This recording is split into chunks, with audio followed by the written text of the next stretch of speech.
Assalamualaikum warahmatullahi wabarakatuh. Selamat bertemu kembali dalam pembelajaran perkuliahan belajar dan pembelajaran pada materi masalah-masalah belajar. Pada pertemuan sebelumnya telah kita pelajari mengenai masalah-masalah belajar dan faktor-faktor yang dapat mempengaruhi dalam belajar, baik secara intern maupun ekstern belajar. Selanjutnya akan kita bahas mengenai faktor ekstern belajar.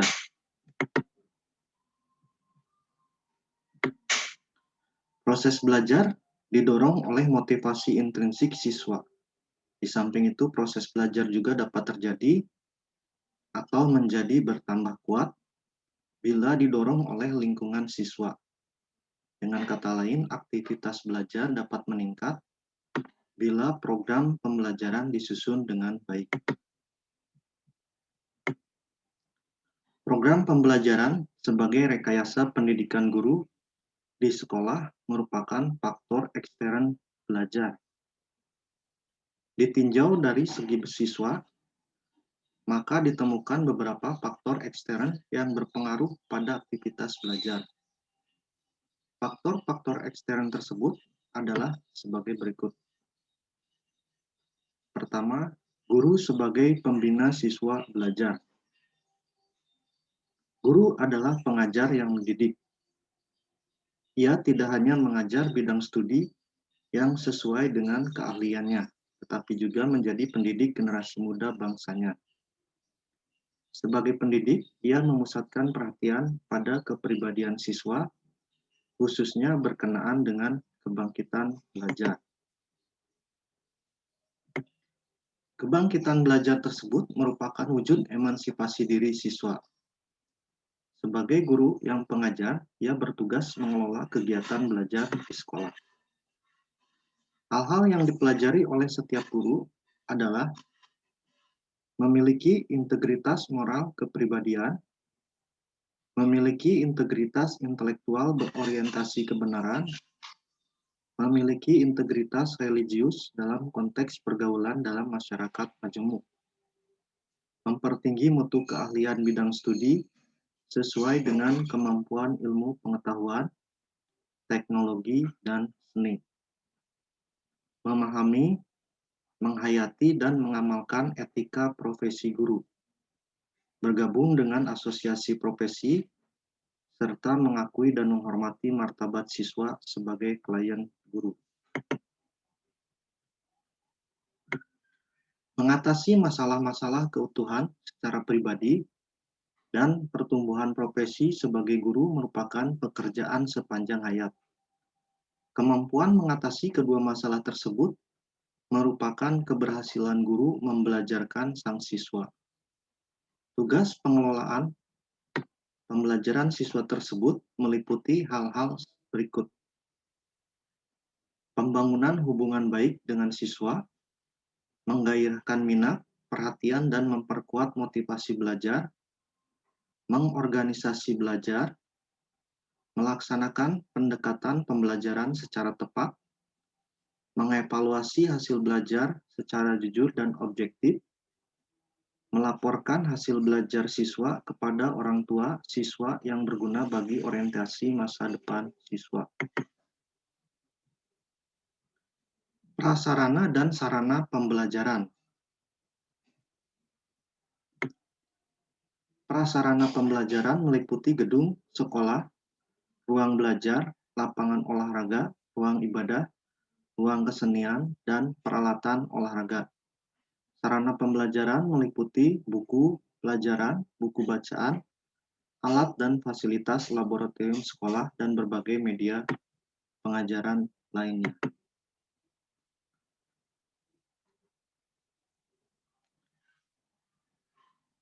Selanjutnya, kebijakan penilaian. Proses belajar mencapai puncaknya pada hasil belajar siswa atau unjuk kerja siswa. sebagai suatu hasil, maka dengan unjuk kerja tersebut proses belajar berhenti untuk sementara dan terjadilah penilaian. Dengan penilaian yang dimaksud adalah penentuan sampai sesuatu dipandang berharga, bermutu, atau bernilai dari orang lain. Dalam penilaian hasil belajar, maka penentu keberhasilan belajar tersebut adalah guru. Guru adalah pemegang kunci keberhasilan. Guru menyusun desain pembelajaran, melaksanakan pembelajaran, dan menilai hasil belajar. Selanjutnya, lingkungan sosial siswa di sekolah. Siswa-siswa di sekolah membentuk suatu lingkungan pergaulan yang dikenal sebagai lingkungan sosial siswa.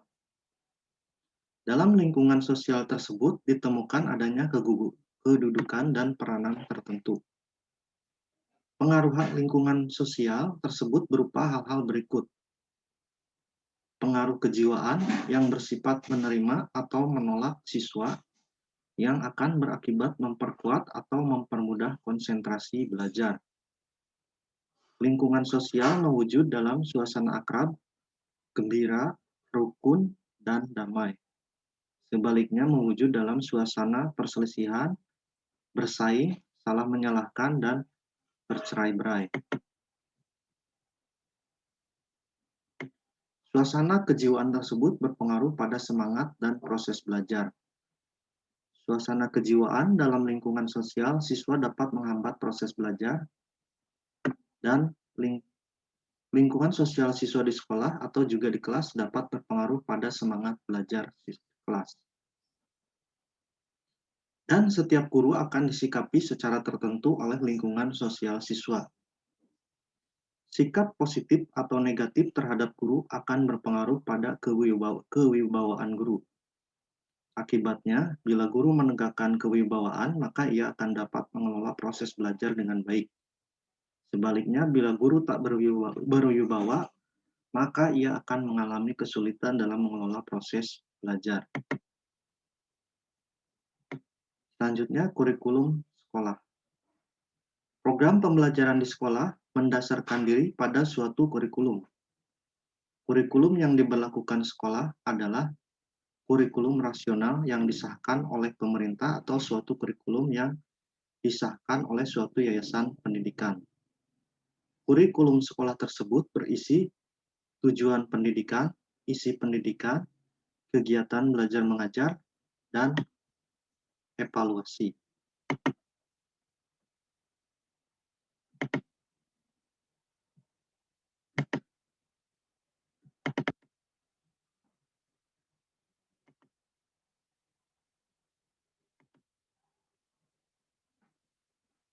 Selanjutnya, cara menentukan masalah-masalah belajar. Program pembelajaran merupakan hal yang kompleks.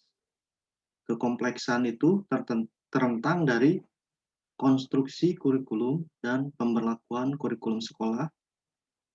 Tugas guru menyusun, melaksanakan, dan mengevaluasi program pembelajaran. Dalam pelaksanaan pembelajaran, guru memilih media dan sumber belajar, serta strategi mengajar yang sesuai dengan kurikulum, serta peran siswa dalam proses belajar yang sesuai kurikulum berlaku.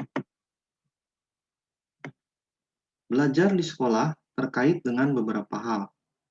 Dalam bertindak belajar, siswa berhubungan dengan guru, bahan belajar, pemerolehan pengetahuan dan pengalaman, dan tata kerja evaluasi belajar. Di samping itu, siswa secara intern menghadapi disiplin, kebiasaan, dan semangat belajarnya sendiri.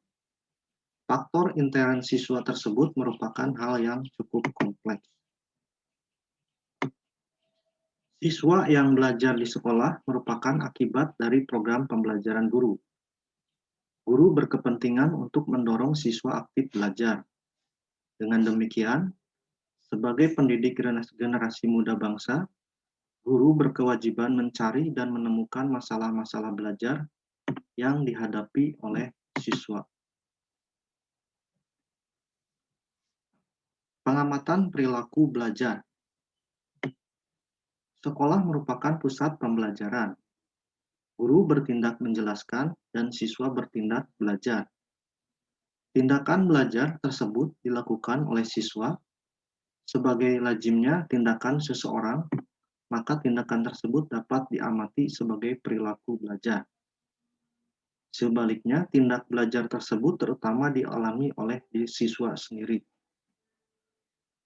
Siswa mengalami tindak belajarnya sendiri sebagai suatu proses belajar yang berjalan dari waktu ke waktu.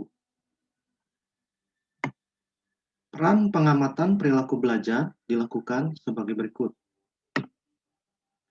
Menyusun rencana pengamatan seperti tindak belajar, berkelompok atau belajar sendiri, atau yang lain.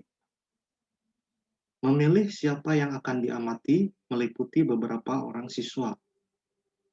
Menentukan berapa lama berlangsungnya pengamatan, seperti 2, 3, atau 4 bulan. Menentukan hal-hal apa yang akan diamati, seperti cara siswa membaca, cara menggunakan media belajar, prosedur, dan cara proses belajar sesuatu. Mencatat hal-hal yang diamati, menafsirkan hasil pengamatan, untuk memperoleh informasi tentang pengamatan perilaku belajar tersebut. Bila perlu, guru melakukan wawancara pada siswa tertentu. Untuk mempermudah pengamatan, pada tempatnya guru menggunakan lembar pengamatan perilaku belajar. Analisis hasil belajar. Yang kedua, analisis hasil belajar. Setiap kegiatan belajar akan berakhir dengan hasil belajar.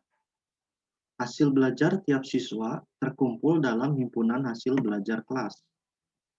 Bahan mentah hasil belajar terwujud dalam lembar-lembar jawaban soal ulangan atau ujian, dan yang berwujud karya atau benda. Semua hasil belajar tersebut merupakan bahan yang berharga bagi guru dan siswa. Bagi guru, hasil belajar siswa di kelasnya berguna untuk melakukan perbaikan, tindak mengajar, dan evaluasi. Bagi siswa, hasil belajar tersebut berguna untuk memperbaiki cara-cara belajar lebih lanjut. Oleh karena itu, pada tempatnya guru mengadakan analisis tentang hasil belajar siswa di kelasnya. Dalam melakukan analisis hasil belajar pada tempatnya, guru melakukan langkah-langkah berikut. Merencanakan analisis sejak awal semester, sejalan dengan desain instruksional. Merencanakan jenis-jenis pekerjaan siswa yang dipandang sebagai hasil belajar. Sebagai ilustrasi, hasil ujian atau pokok bahasan mana yang dijadikan kajian. Merencanakan jenis-jenis ujian dan alat evaluasi. Kemudian menganalisis kepantasan jenis ujian dan alat evaluasi tersebut. Mengumpulkan hasil belajar siswa, baik yang berupa jawaban, ujian tulis, ujian lisan, dan karya tulis maupun benda. Melakukan analisis secara statistik tentang angka-angka perolehan ujian dan mengategori karya-karya yang tidak bisa diangkakan. Mempertimbangkan hasil pengamatan pada kegiatan belajar siswa, perilaku belajar siswa tersebut dikategorikan secara ordinal. Mempertimbangkan tingkat kesukaran bahan ajar bagi kelas yang dibandingkan dengan program kurikulum yang berlaku. Memperhatikan kondisi-kondisi ekstern yang berpengaruh atau diduga ada pengaruhnya dalam belajar. Guru juga melancarkan suatu angket evaluasi pembelajaran pada siswa menjelang akhir semester. Pada angket tersebut dapat dinyatakan tanggapan siswa tentang jalannya proses belajar mengajar dan kesulitan bahan belajar.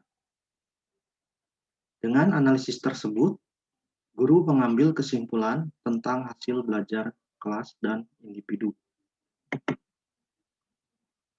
Yang ketiga, tes hasil belajar. Tes hasil belajar dapat digunakan untuk menilai kemajuan belajar dan mencari masalah-masalah dalam belajar. Untuk menilai kemajuan dalam belajar, pada umumnya penyusun tes adalah oleh guru sendiri.